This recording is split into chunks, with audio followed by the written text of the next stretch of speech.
Good afternoon, everybody. Welcome to Effective Resume Thursdays. We're very glad you're with us today. It is July 8th, 2021. Please note this event is being recorded and is currently live on Facebook. The recording will be on the Career DFW Facebook page and the Career USA YouTube channel for others to view in the future. By participating in this event, and if you have your microphone or camera on, you give consent for your picture and name to appear. Please note that comments that you put in the Zoom chat window do not appear online.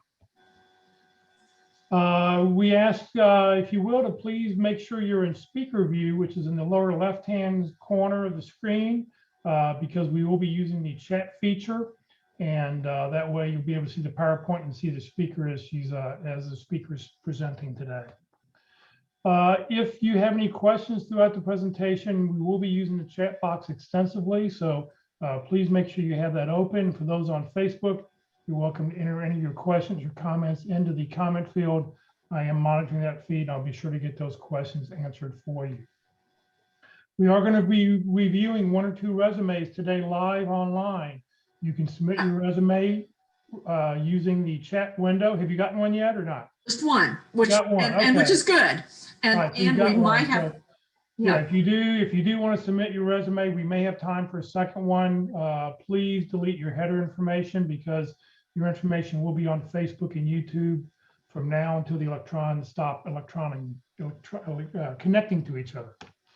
All right, good afternoon, everybody. My name is Jeff Morris. Back in 2008, I started a website in the Dallas-Fort Worth area called Career DFW. It was a way to help people in job search by putting everything they needed to know about their job search in one place. In 2012, I started a second website, careerusa.org, to help people outside the Dallas-Fort Worth area. I have written a book called What I've Learned About Your Job Search that you may not know that is available on Amazon. Since 2007, I've been facilitating and leading the North Dallas Plano Career Focus Group. The group's been around since the late 1990s, and I'll tell you about our programming that's upcoming tomorrow. It's a really good program at the end of this session. And since 2017, I've been a member of the practice interview team along with our speaker, and you'll hear a little bit more about that in just a little bit. So our speaker today is Carol Brickell. She's a certified professional career coach. We've been doing this now for a year and 3 or 4 months. I mean, it's pretty amazing how we just keep doing this, and it's just really nice to be able to help other people. So Carol, thank you for being with us, and I'll turn it over to you. Thank you so much, Jeff. And I will share my presentation. And welcome to everyone who has joined in. And I'll click on the little icon that looks like a champagne glass to put it in slideshow mode. There we go. Oh, I need to back up a little bit. So welcome to Effective Resume Thursdays. And this session, we do it week after week after week. But every time I always try to bring in new content, either based on interviewing somebody or gathering information from articles. And this week, I've been working over the last few weeks on a new presentation about career transitions. So in this presentation this week, I'm going to preview one of the slides, which is a model about how to go through a career transition in this presentation today and how it affects your resume. So this will be something new today. And so I hope to get a lot of interactivity, and I think we can learn from each other. So let's open up the participant box, just so you have that in front of you. You can see all the participants, and you can click on the little icons as you wish throughout the session.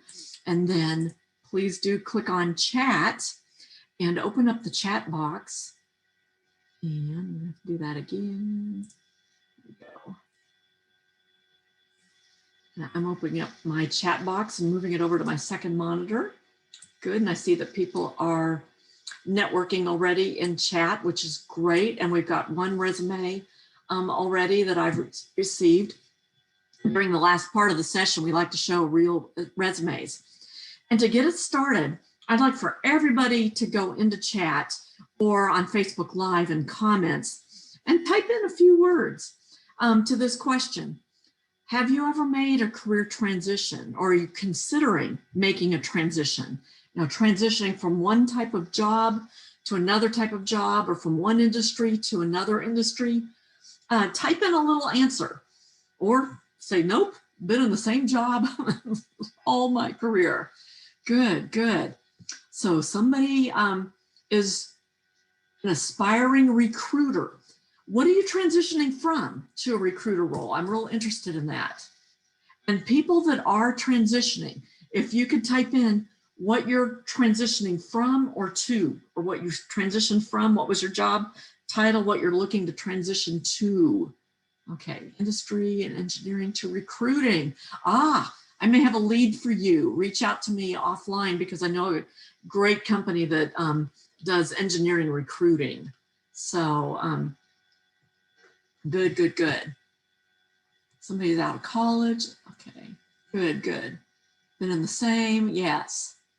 4 different fields, yes. And even when I worked at EDS for many, many years, I transitioned from being a programmer to being a technical trainer, to being a leadership instructor, to being an HR leader. So I did a lot of transitions within the same company. And then when I retired as an HR leader, I wanted to get a job as a recruiter, which was something entirely different. But I had done some of those raw skills. So I had to update my resume to really emphasize those skills that I had. And I won't say they're transferable skills because that sounds like a whole bunch of work. I have to transfer these skills. No, I had the skills. I had the skills to interview people. I had those skills. I had the skills to pick up the phone and talk to hiring managers and tell them why this candidate was great. So anyway, so we'll talk a lot about that. Not sure, research, okay. IT to teaching, that's excellent.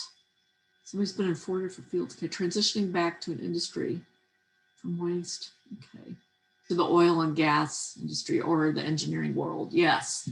Okay, so good. So this may be a topic that resonates with a lot of people. And since every story is different, you know, transitioning, every story is different. Everybody will have different ideas. So feel free as we go through this to share your ideas, your input, your perspectives. I may say one thing, but you may have a whole different perspective.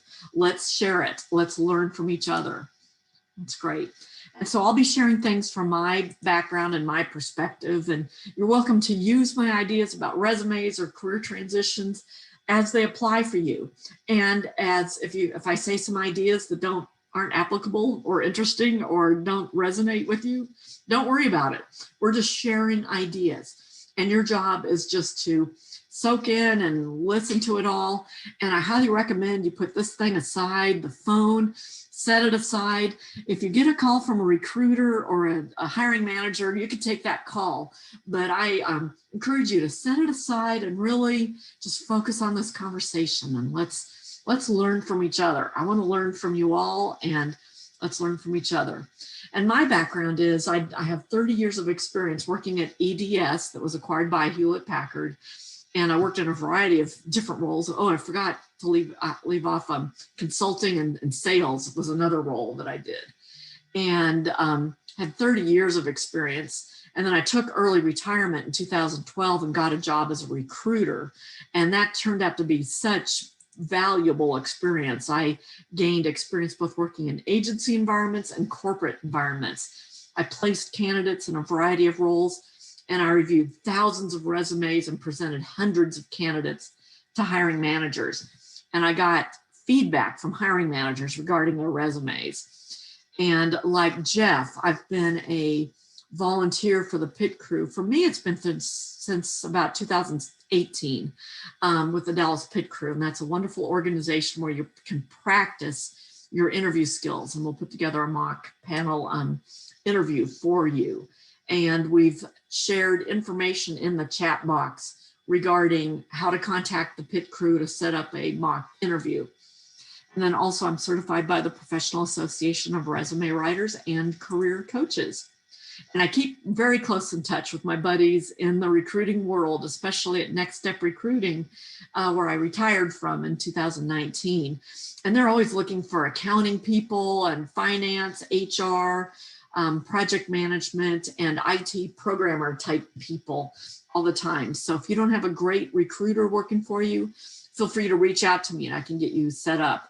And I recommend that as part of your job search strategy to at least have 1 or 2 or 3 recruiters looking for you in addition to yourself. It just broadens your perspective, and they can get you presented to hiring managers, and they can provide feedback to you about the marketplace and about your resume.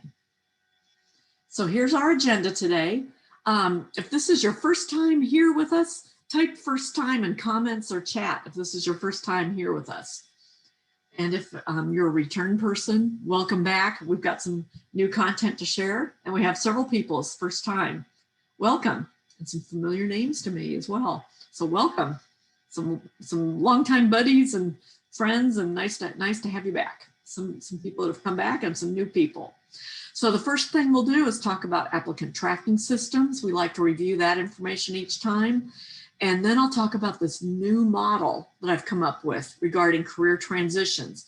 Because as I've mentioned, I've been through some career transitions throughout my 40-year career, not dating myself here, over 40 years, I guess, career transitions. And I've coached a lot of people going through career transitions. And I've tried to place people in positions when they're going through career transitions. And then also I'll share some tips from an expert in a really good article that I found. And we'll talk about the concept of a one-page bio. And now we have not only one template, but two that we can share with you, two different ideas. So we like to share lots of ideas. If some of them stick, that's great. If some of them don't work for you, don't worry about it. You'll hear lots of different opinions from people as you're in your job search mode, and just use what works best for you. And we'll talk about the concept of a master resume, and then key components of a resume. And then we have at least one sample resume, and thank you for that, the person that submitted that. We'll look at that at the end of our session. So first, Carol, I have a second resume somebody sent me, but they put their header information on. So I just asked them if they want to delete their header information before we. Okay, good. So it looks like we're good to go. Good, excellent. And first thing we'll talk about is applicant tracking systems. These are the systems when you submit your resume online into the system, they get read by systems like the component of Workday, that's an applicant tracking component, or iCIMS, Taleo. Those are some of the examples of applicant tracking systems. What they do is they read the data in your resume and they parse the data. They pull it apart and pull out your name and put it in the database, and company job titles that you've had, and your phone number, your LinkedIn URL, and they put it in the database. So you don't want to use a lot of special characters, underlines, bold. Well, no, bold is okay. Boxes, customized bullet points. You don't want to use any special characters because that can throw off the parsing process. Also, do not put your header information into the footer in Microsoft Word because it won't read that information. Workday won't read it there. So, but you do want to ensure that the keywords in your resume align to the job description. So the answer is yes, you do want to update, slightly tweak your resume every time you apply for a job, and focus on the language in the job description. And you can use a tool called jobstand.co, and that is correct, it's .co, to compare your resume to a job description. And then often applicant tracking systems give you the opportunity to upload your resume as an attachment. And that's the version that a recruiter will click on and look at. So that version you may want to upload as a PDF, so it protects the formatting of it, the margins and the spacing and everything. So that version may want to be a PDF. The one that you upload into the ATS, you want to keep it as native Microsoft Word if you can. But the one you do as attachment, PDF is preferred, because that's one the recruiter will be clicking on, and that's one they'll probably be sending to the hiring manager to look at. And they often give you an opportunity to upload cover letters. And you may have heard me and some of my recruiting buddies say that we never have time to read cover letters because we're going through all those resumes that have been submitted and we don't have time to look at them. But in recent surveys, and especially now during the pandemic, in recent surveys, they're showing like 60% of hiring managers will read cover letters. So it's good to go ahead and submit a cover letter, it makes your application look more complete, And it gives the hiring manager an opportunity to see your attention to detail, to see why you want to work for that company. That's something you can put in your cover letter that you wouldn't put in a resume. And also just look at your writing style, see how concise you are, see how you lay out the information, or is it like 4 huge paragraphs? You know, so it gives them a chance to see your writing style. And we do have a sample template for you for cover letters. And we'll load that into chat. So regarding these ATS systems, you'll hear conflicting information about how these systems work, whether you can use italics or not. That's because all of these systems work differently. So you just have to kind of keep a big picture in mind, just upload a resume that's clean from any special formatting, as clean as possible. And then if you have the chance to review it, like in Workday, it gives you a chance to review the information once you've uploaded it, then take that opportunity to make sure it parsed your name correctly and didn't put your name in as comma PMP or something like that. And then the most important thing is don't rely on the machine to read your resume, and don't rely on that to ensure that you get called for an interview, because your chances are only 2%. If you apply to a job online and sit back, your chances are virtually 0. So you have to reach out to a person. You have to network, basically, once you've applied online. And so when I say contact a person, who should you reach out to in a company? Go ahead and type a few words in chat, because you can't rely on just the machine and just applying online and hoping you'll get called for an interview, because the chances are very slim. So you do have to reach out to somebody. Who should you reach out to? And bingo, somebody said a recruiter at the company. Yes, if you know the name of the recruiter that posted that job, occasionally on LinkedIn, it'll show you the name of the recruiter. And if not, you'll need to do some research on LinkedIn. And I recommend don't just call any average recruiter, because that recruiter may not be assigned to your particular job opening. They might be working on 20 other jobs and they may be overloaded. So I recommend going a step up. If you don't know the name of the recruiter, research a name of a recruiting leader or talent acquisition leader or director or VP or manager, and reach out to them. Let them know you applied for the job and you meet the requirements. That's the secret password.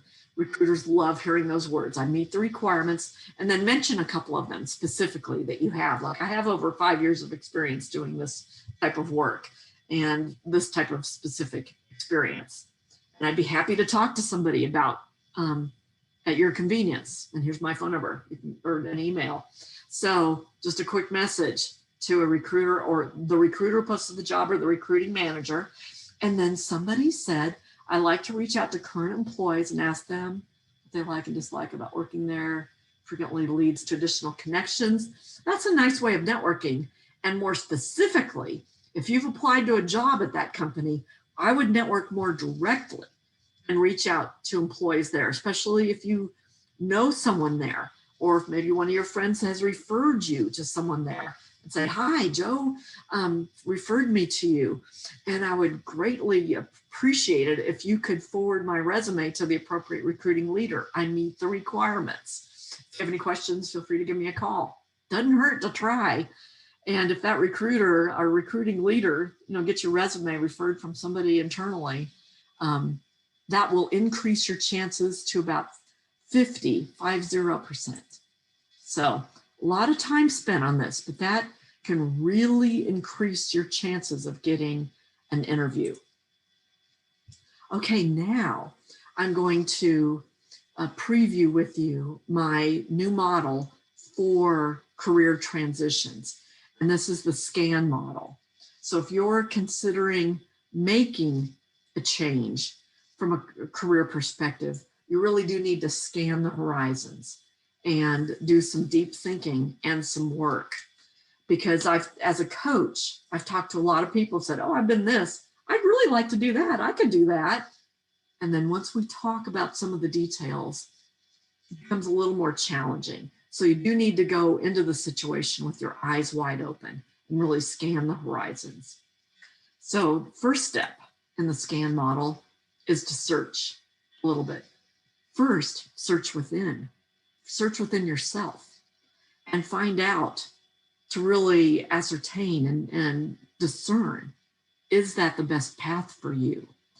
And as a career coach, I have a lot of people saying, I'm thinking of going this direction, or I don't know which direction to go.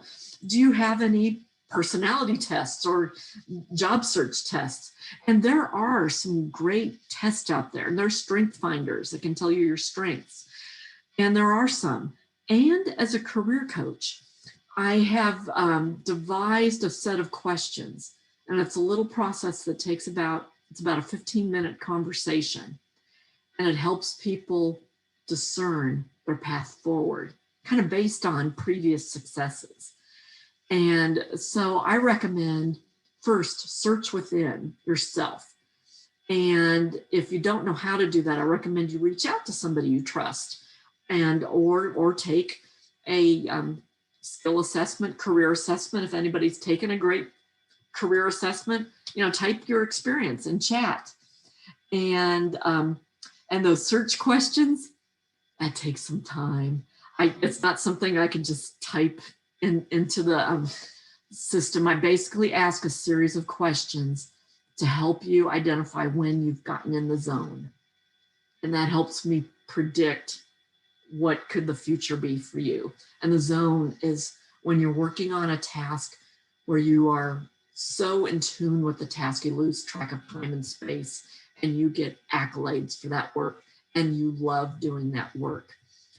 That's a nutshell of what I do when I'm talking to people. And by having that conversation, it can illuminate the type of work that you really excel at. And then once we've talked about that, we can talk about how does that apply to the job market?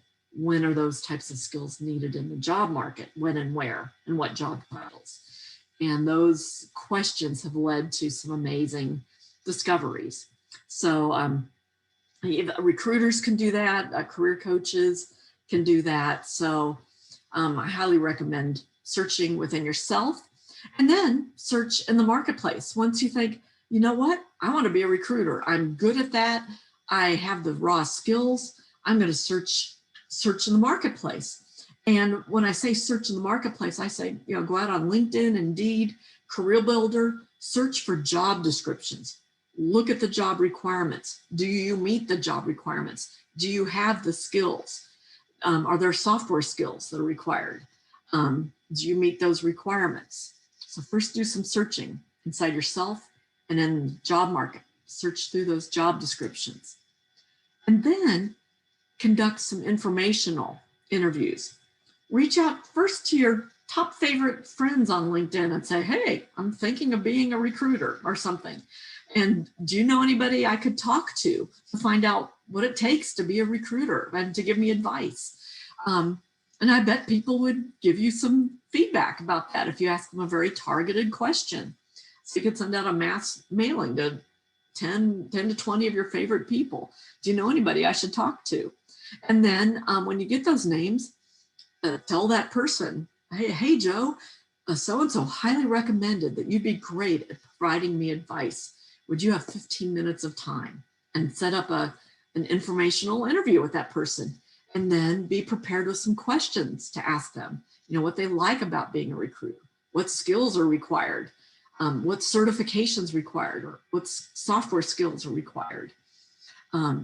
So conduct some of those informational interviews, and then be sure to send them a thank you note when you do that, and loop back with them if you get a job as a recruiter and thank them. So based on what you search and what you discern from these informational interviews, then you'll need to adjust your resume. And we'll talk about the summary top of your resume. You'll want to highlight key skills that are required for that job that you're aspiring to. And these should be skills that you have. Don't call them transitional skills. That sounds like hard work. Just call them, yeah, I have those skills. If I need to create things in a database, if I need to make phone calls, if I have to do cold calls, if I have to review resumes, if I have to screen candidates, if I have to conduct behavioral interviews. Those are skills. And so you want to adjust your resume. And but you don't want to inflate things. So when you adjust your resume, you want to add key skills here, and then also add evidence down below in your experience where you've done those skills. And again, don't inflate it. And if you've been an HR leader or learning and development leader and you want to be a recruiter, I didn't put recruiter at the top of my resume because I didn't want to make it look like I was falsifying a document. I put HR professional, and then in the opening summary, HR professional, highly skilled in sourcing candidates and conducting behavioral interviews and placing candidates in jobs. So I used all those words, but I didn't say at the top of my resume that I was a recruiter because I didn't want to make it look false. So you want to adjust your resume. Honesty is the best policy. Don't make it false. Now, if you're applying for a job and they request a software product, such as Python or Tableau, and you don't have experience with it, but maybe you've been through some training classes, you could list it, but put training in parentheses. I think that's an honest way of listing that, yeah, I've done some training on that class. And if anybody has any suggestions about that, please let me know. And then once you've adjusted your resume and you apply for jobs, when you apply for jobs, do that targeted networking that I was talking about. If you want to be a recruiter and you apply for a job as a recruiter, you'll need the network to get in the door because they may look at your resume and go, I'm not sure about this guy, but I'd recommend networking. Find somebody that knows somebody at that company and say, hey, this guy's really good. He can pick up the phone and call candidates all day long, and he's done behavioral interviews. Yeah, he'd be good. So anyway, and then one final thing, as you're searching and conducting informational interviews, try to find out the key skills that are most required for that job. For example, when I was transitioning to becoming a recruiter, I found out the hardest skill and the things that hiring managers look for is that people that didn't mind being on the phone all day long, because that's the hard part about being a recruiter. You have to make 50 phone calls a day in some agencies, and they count it.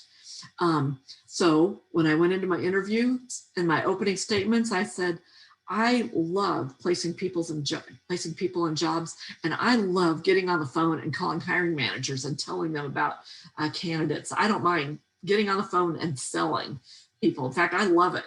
So that helped me get in the door as a recruiter. So find out the toughest skill that people have the hardest time with in the job that you're pursuing and tell them you love that particular thing. So any questions about that?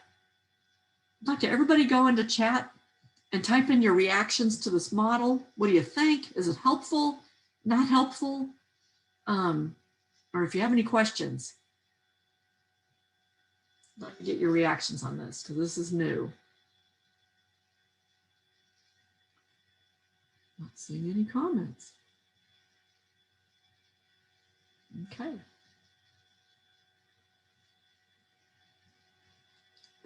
Pausing for comments. Okay. Pretty good. Okay.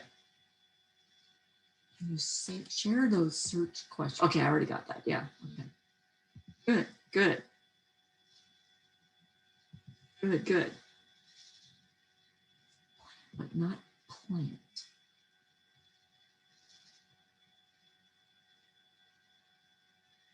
Expand more on adjust your resume. And I'd like to know more about the comment that says plant, but not plant. Okay. Expand more on adjust your resume.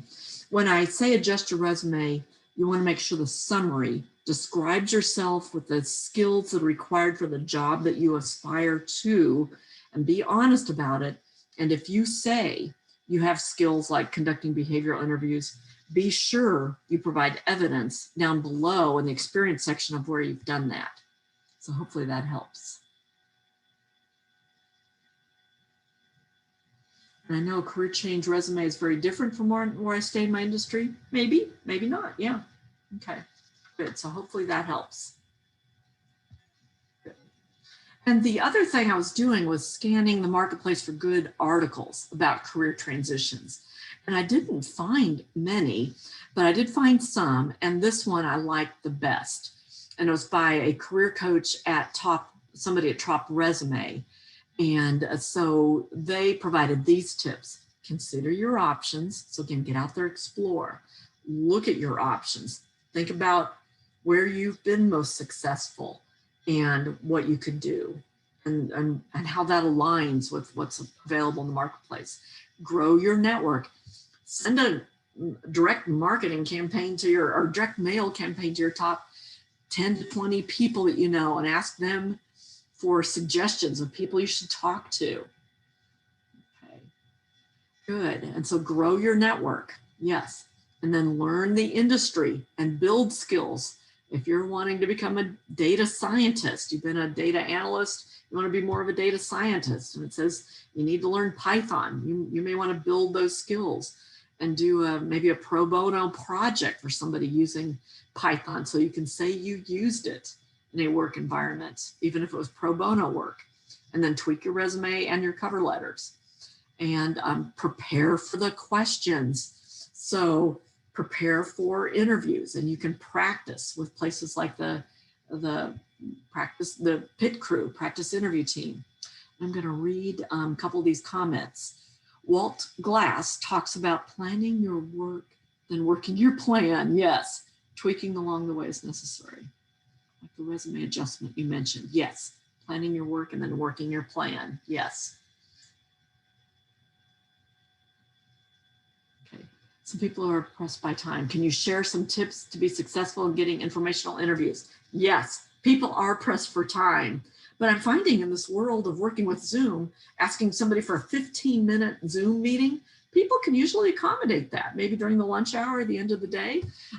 So tell them it's only 15 minutes and you have just 3 questions for them. And then be prepared for questions. And if you want to know more about networking, I recommend you look at Jeff's YouTube channel, the Career USA YouTube channel, and he has a whole playlist about networking. And one of the ones, I'm trying to think what date it was, March or something. I did one of the sessions. I think it was March 1st, I think. So I did one of the sessions on networking, and so you can watch that. And then there's a whole bunch of others as well. I don't know, Jeff. I really recommend the one we did, the one we broadcast last week with Jay Fusero.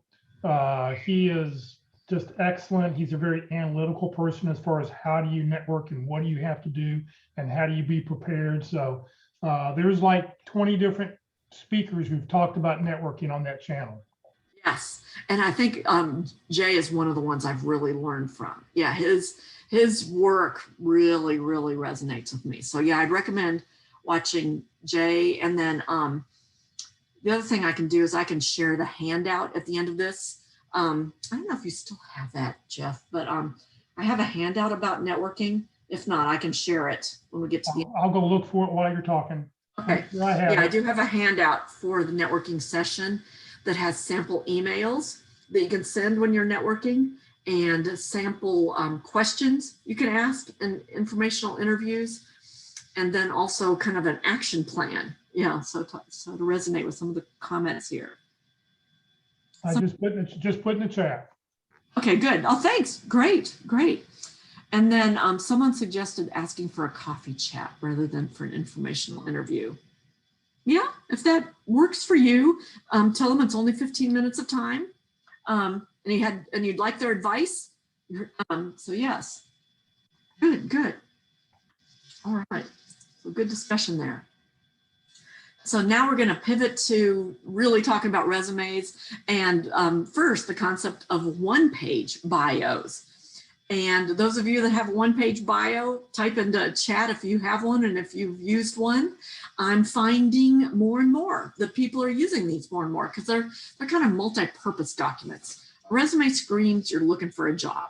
But when you're networking and doing informational interviews, you don't want to make that person uncomfortable and make them feel like, oh, I don't have a job for you. I'm not going to meet with you. So you may just want to send them your bio just to kind of introduce yourself. And a bio is more of a social networking document. So it's okay to use your picture on it. Whereas a resume is more of a job search document. And so you don't want to use pictures on there that can cause employment law issues or create bias or cause any concern for bias. So resumes signal you're looking for a job. They focus on your work history. Job search tool. Bios can be used in many situations, like either before or after an informational interview, and they focus on your major accomplishments of your career.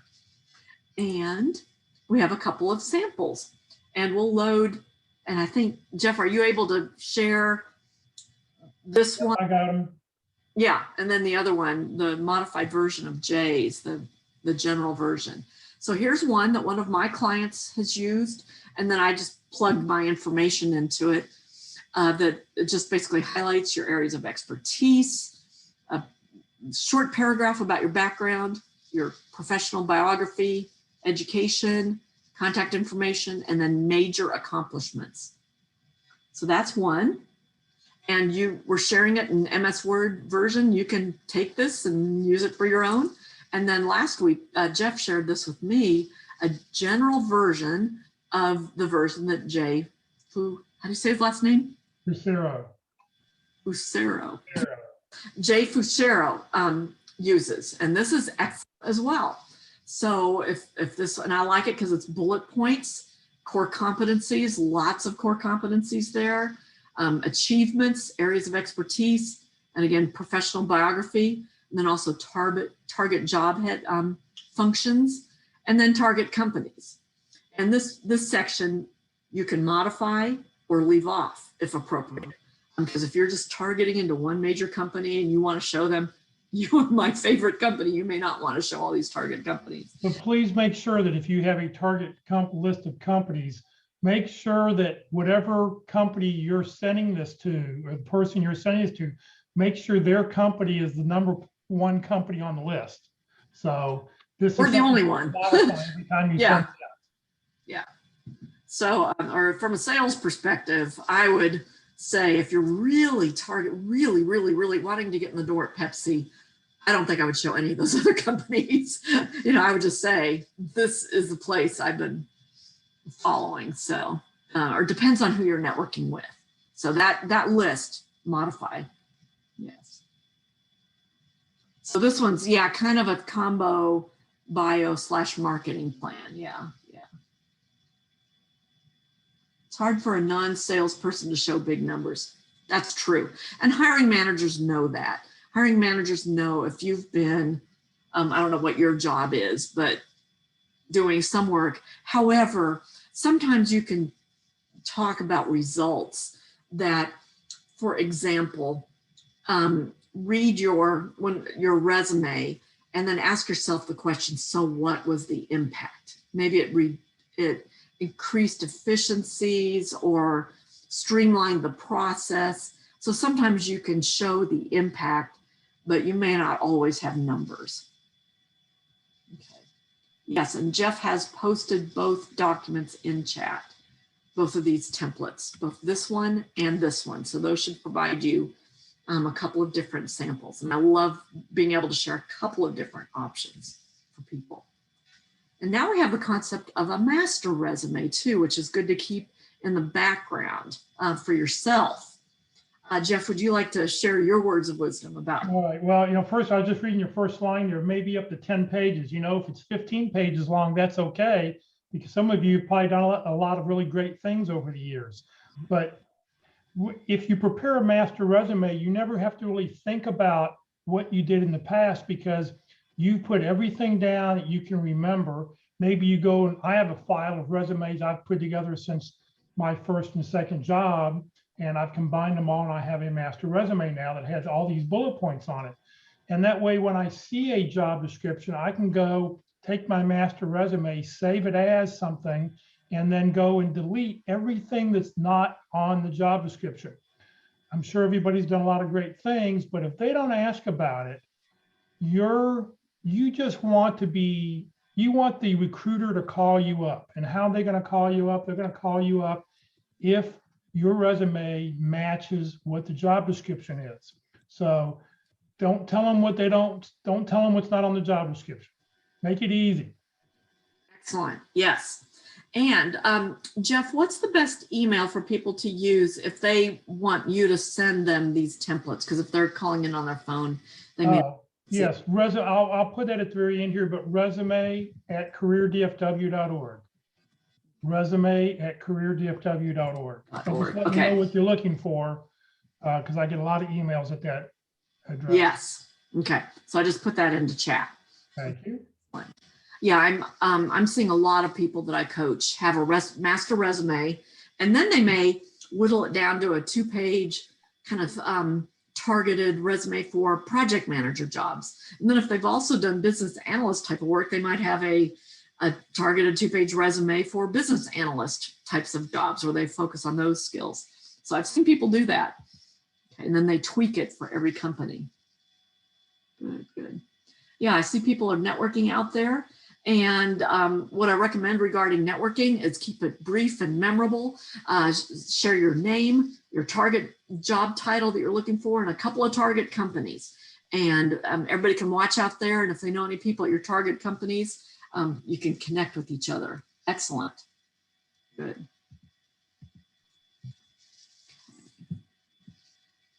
And we'll go through these quickly so we have time to see the sample resumes.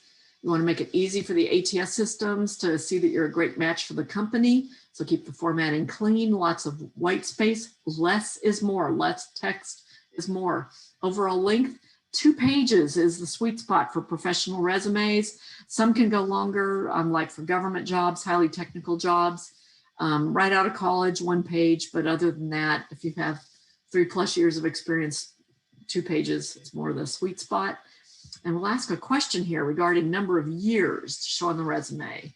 This is the interactive part. I think we'll post the poll question, and those on Facebook Live can type in a letter as well. So on your resume right now, do you show all your experience or just the most recent 10 to 15 years? Or show details about the most recent 10 to 15, plus have a section with prior relevant experience? And I used option A when I applied for a job at the age of 59 and a half, and I got the job. Worked for me because everybody knew that I'd been at EDS forever, so that worked. It doesn't work for everyone. I don't recommend number B, a letter B, very often, because it caused, when I worked as a recruiter, often it would cause confusion in interviews because people would sometimes mention companies that weren't, or jobs that weren't on their resume. And they'd say, oh, I didn't include that. That was so long ago. And I'm like, what am I missing here? And the hiring managers would get frustrated. So I found hiring managers actually liked option C the best. See details about the most recent jobs and then prior relevant experience. And in that section, you can just list the company names and maybe just the relevant company names and the job titles. You don't have to put the dates, but just so we can see the full picture of your career. I found hiring managers like that. Move forward, there we go. And we'll talk about these components of a resume, heading, summary, experience, and such.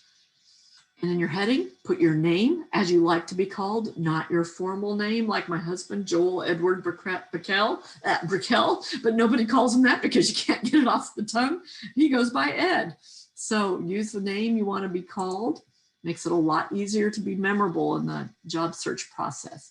And you don't need to include your street address, your phone number, closest major city, if that works for your advantage.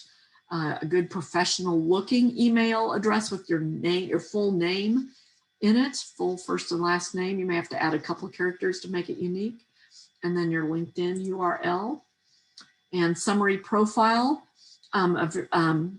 If possible, put the job title front and center or something close to the job title relative to job titles you've had in the past. So the recruiter goes, yes, that's the type of person we're looking for. And then a good opening sentence here in the summary section that really shows that you are the person they're looking for. If you're applying for a job where they need somebody that has a track record of documenting business requirements and working with customers, put that in that very first sentence so they can see you're the type of person they're working for. And then list any other critical skills in these areas of expertise. And you want to modify these for every job you apply to. The top 3 across the top and the top in the first column should align dead center with words used in that job description. And then for jobs like sales, business development, recruiting, and some finance jobs that have a lot of financial targets, and you want to show a track record over your career, sometimes it's good to show key accomplishments. In fact, I was just helping an HR director who wanted to show their accomplishments over their career and really highlight those. They put about 3 or 4 bullet points at the top of their career to highlight some major accomplishments. And then professional experience, reverse chronological order, and then make sure your verbs are parallel. For jobs in the past, please, your verbs need to be in the past tense. And include a one-liner description for the company. We've heard feedback, people like that. And limit the number of bullets per job. I think the sweet spot, especially for the most recent jobs, is maybe 5 or 6 bullets. People will not read 10 or 15 bullet points. And be sure that your bullet points focus on results. And if they aren't quantifiable, still, what kind of result? What was the outcome? And if you don't know how to write results, play the so what game with yourself. And here's an example. This was a bullet point that somebody had when I was coaching them on their resume. This is a marketing person, but they guided the next phase of brand evolution for a multimedia artist and managed film production and publishing. And, you know, it's kind of neat, but I said, so what? What was the outcome? What was the accomplishment or the result? And she said, well, actually, the result was it increased the business opportunities, which led to 10 new commissions for her client. So she reworded it and then also used more keywords that the company had used in their job description. So she wrote increased business opportunities, including 10 new commissions for my client based on developing a full social media and PR strategy, because that's what they were looking for. And she's done that type of work. So play so what game. And if you've had multiple roles at a company, you want to highlight your, there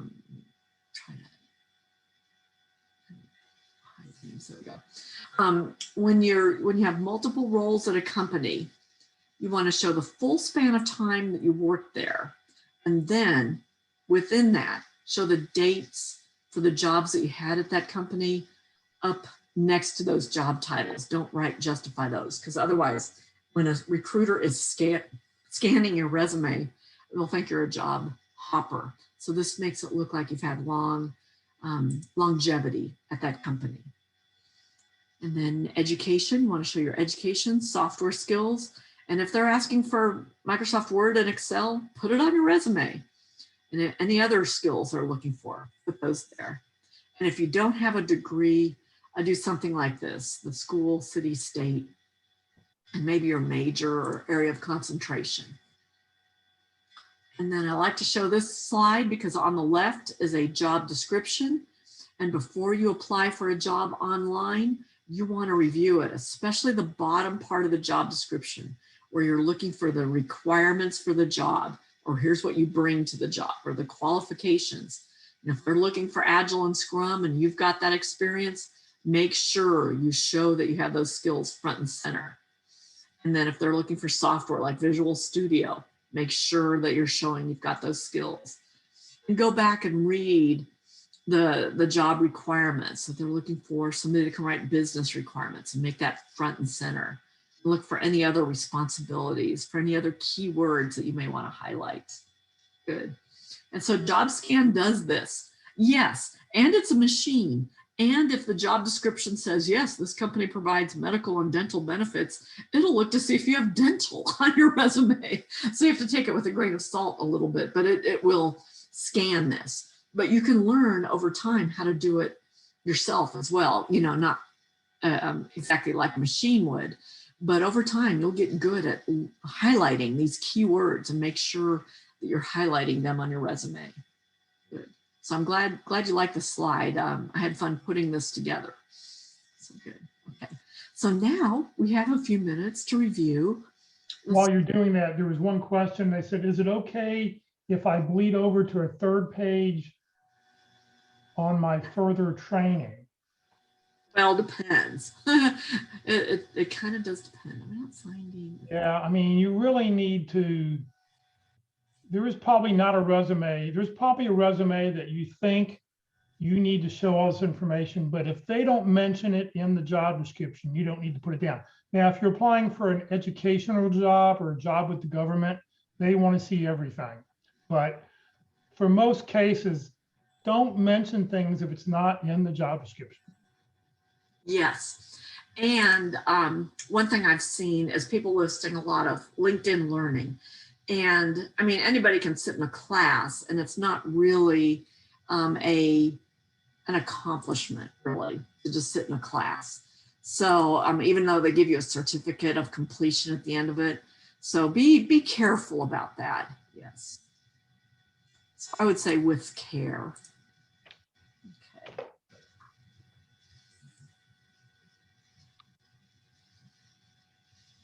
I'm going to share. Putting the resume over on. Okay, can you see a resume? Yes, I can. Okay, all right. Since I had used my second monitor, Zoom's acting a little different for me. Good, so what I'm going to do is, share my chat. Okay, I'm going to scroll down here and everybody in the audience, I'd like you to look at this resume and type in comments in chat regarding things you like about it, provide good feedback, and if there's any suggestions you have, type those into chat as well. So we'll scroll down. So we have a job title, some keywords, some jobs. There's a normal name. Yes, you don't need to put middle initial. Yeah, on LinkedIn, sometimes you have to do to kind of differentiate yourself. But in your resume, you want to go, because otherwise it opens the conversation. So do you go by Chris or Christopher? Well, it doesn't matter. I'm like, well, what should I call you? So go ahead and just use your question. Somebody has a question. I like how they put question in bold. Thank you. I'm going to get to that in a second. Oops, sorry. I'm scrolling down here, looking at the jobs, education, masters. Okay. All right. Let me look at the questions. Use normal name. Many applications are now asking for internal people to get their friends from relevant jobs. Yeah. I do job descriptions. I can't tailor to it. What then? If you don't have a job description, send a one-page bio. Don't send a job description because, don't send a resume if you don't have a job description because you don't know what they need to know. You may say something that may be totally off base. So that's a great opportunity to send a one-page bio that has your competencies and your skills and what you've done. And they'll go, oh, yeah, we need to talk to this person. Then you can get a better idea of what to put in when you send them a resume. Yes, and that surprises me because most companies actually have to post the job legally out there. So I would ask again or look yourself, maybe on the company's website to make sure that they haven't posted it. It could be one of those unadvertised jobs that they haven't posted yet because they know that, Possibly. Oh, yeah, we're ready to hire somebody September 1. Oh, I may, they've asked people in the department, do you happen to know anybody? And, that's how you may get that kind of information. Maybe. Yeah. Just ask for a resume and cover letter. Huh. I would ask that question first. Yeah. So, there's a chance that they haven't posted it yet.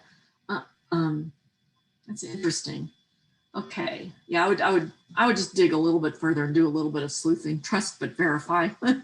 just dig yourself a little bit too. Okay, because they will want a resume. They probably would not even take the bio. If they're asking for a resume, that's what they want.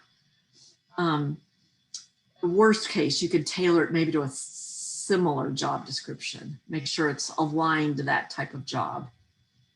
okay.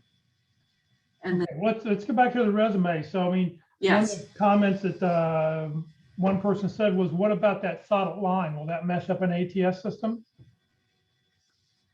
maybe not. And so I err on the side of it could cause an issue, because there could be a special character at the beginning of it that could throw it off. So I would just leave it off. It And doesn't. I'll tell you what bothers me about that line is that it's shorter than that paragraph up top. Yes. Yeah. Visually. It looks like it's maybe lined up with down below, but once again, you know.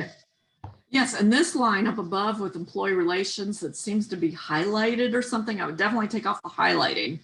And then see the Y hits that line, so that will impact the parsing process. It may not be able to read that Y because it's hitting it. Yeah, so, and then also it says employee relations. That's a function in an organization. It's not a job title.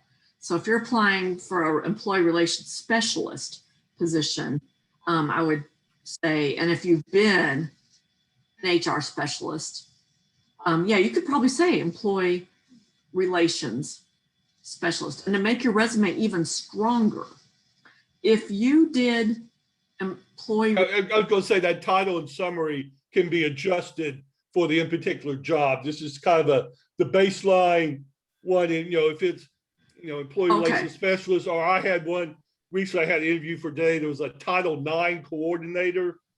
So, you know, I'll change to the title of the job they're looking for, maybe take out a few things in that summary or add a few things in that summary that are more related to that job. But yeah, this is just kind of a basic, you know, that I can add and subtract. But yes, we can, can tailor it to the job description when you have one. Yeah, you are on the right track. And be just a little careful though, if they're saying a Title IX coordinator and you've never had that job, or if you've done that function as part of a job, make sure that Title IX coordination is somewhere in your experience, or put HR specialist / Title IX coordinator. Then you could put Title IX coordinator at the top. And I would just recommend, looking at our template a little bit and realigning this whole top part, because I struggle a little bit with the formatting. So I would just look at our version, because we've got some italicized text. There's too much text here. It all runs together. I would just make it, because nobody's going to read that much. They might read a couple lines, 2 or 3 lines. Let's see. Okay, coordinator. And then these dates confuse me. It's like, is 19 a month? No, not really. What is that? Usually it's 2018 dash, and there should be a space dash space 2019. So that, clean that up. Also, if possible, if you go by the bottom of the first page, you've got that, Sorry, right there. So where you have 20-30, move that to the next line. Yeah. Because I'm going, is that a date? Is that a date? It's not a date. You know, it just would look better getting it next to, you know, it's important to say that you've supervised, you know, people, or, you know, you've done programming, you've led training. But yeah, move that 20 to 30 to the next line. Yeah. And you have them there like maintain case log, maintain how many case logs, you know, on a weekly basis, how many cases you're dealing with. Put some results in there, because results are what's going to sell. You know, we could play the so what game, you know, edit and advise on HR policies. So what? To reduce liability, to what came out of it. Just pick something that you did that resulted in editing an HR policy. Yes. Okay. And I get hung up. This is a little awkward to say supervisor / 4 times a year. I mean, you could say led training on discipline for EEO management development. Spacing seems weird about that. I don't know if that's right justified. I think it's center justified. Or something weird about that. And I would say management development program 4 times a year, and then in parentheses, 20 to 30 supervisors. So that, yeah, okay. So Jeff, we're at the top of the hour. Do we have time to look at the other resume or not? Yeah, let's not. We'll, you know. See if we have any questions. Yeah, the other person, if they want to, they can, you know. Yeah, they contact can. me. The second person who submitted your resume, if you want to reach out to me on LinkedIn and I, with any questions you have about your resume, you're welcome to do that. And do we want to see if there's any questions? Okay. I've had an ATS take my summary as if it were my last role. Yep, that just happens sometimes. I don't know. It might be that your contact information was in the footer header, and then it thought your summary was your contact information. Okay, italicize. I've heard 2 different things about that. I think it's okay sparingly. I would just do it very sparingly. The only place where I've italicized occasionally in our template is the job titles, but just very sparingly. You know, I think we've heard, you know, we both heard there's probably well over 100 different systems that accept resumes. No 2 systems operate the same way. So you have to be really careful when you submit your resume. Now, when you attach your resume, it can be prettier and you can do some things. When you email it directly to somebody in person, it can be, you can do a little bit more with it. But when you submit it to an ATS system, be very, very careful. Yes. Well, Carol, thank you very much. This is Carol's LinkedIn profile. If you want to reach out to Carol, please always send a personal note. You're welcome to link in with me. You're welcome to link in with Carol, but please send that personal note. Look for that blue connect button.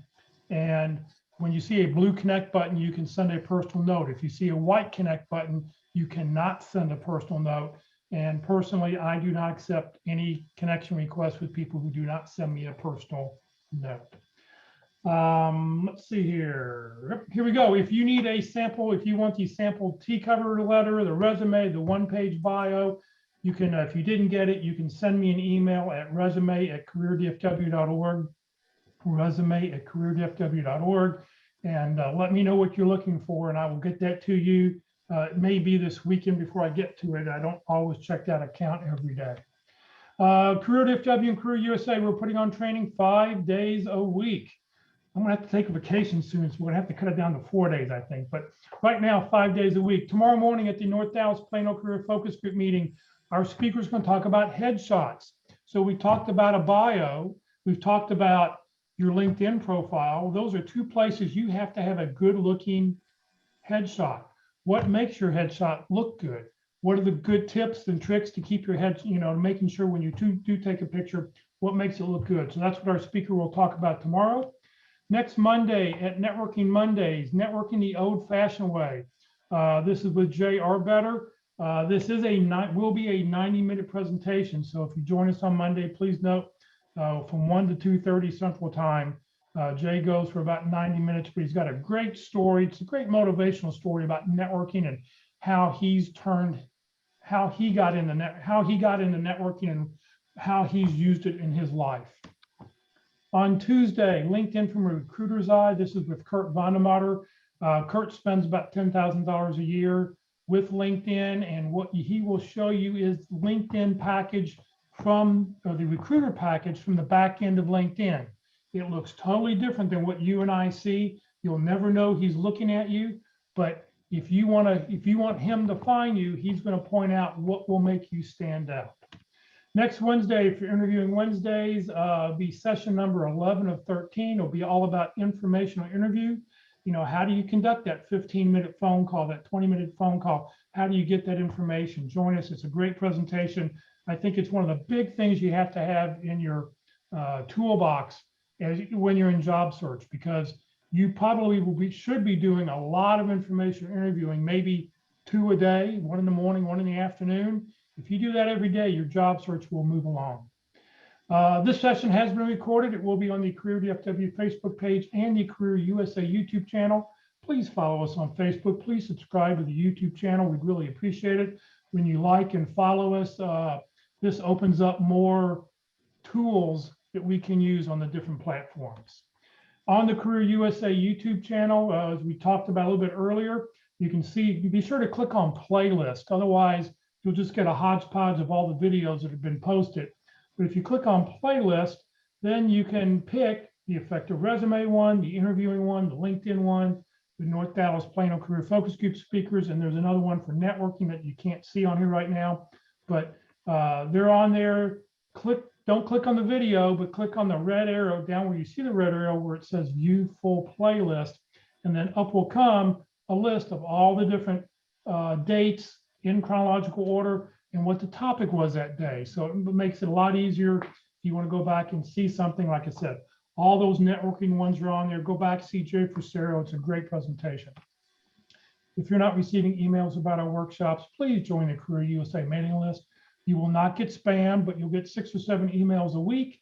And the nice thing about those emails is that every day you'll get the title of the day, the topic of the day, and the Zoom link, so that you'll be able to just click on it and join our Zoom meeting every day. We're not having to search for it.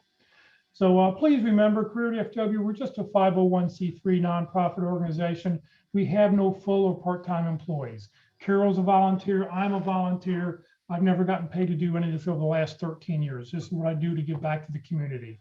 So we survive on donations. It pays for Zoom, it pays for the web names, the web hosting, anything I can't get donated. So please consider making a donation when you land your next job.